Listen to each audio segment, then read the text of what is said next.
নমস্কার, এই যে দেখতে পাচ্ছেন এটা হচ্ছে 40 শতক জায়গা। এটাতে বোরো ধান ছিল। তো ধান কাটার 4-5 দিন আগে ওই ধানের ভিতরেই ধনচের বীজে ছড়ানো হয়েছিল। তারপরে কম্বাইন হারভেস্টারে ধানটা কাটার পরে আজ দেখাতে এসেছি কিভাবে দেখুন গাছগুলো বাড়িয়েছে। পার স্কোয়ার মিটারে দেখা যাচ্ছে ভালোই বাড়িয়েছে। মনে হয় 50-এর বাইরে 60, 65, 70 যাবে। এটা দেখা যাক কি হয় খড়ের ভিতরে।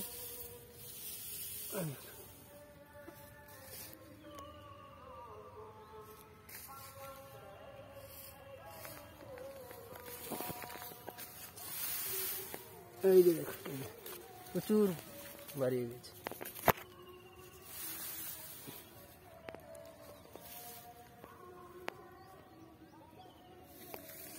কিছু কিছু পুরনো জিনিস আমনে ছিল, সেটাও একটা দুটো দেখতেছি বাড়িয়েছে।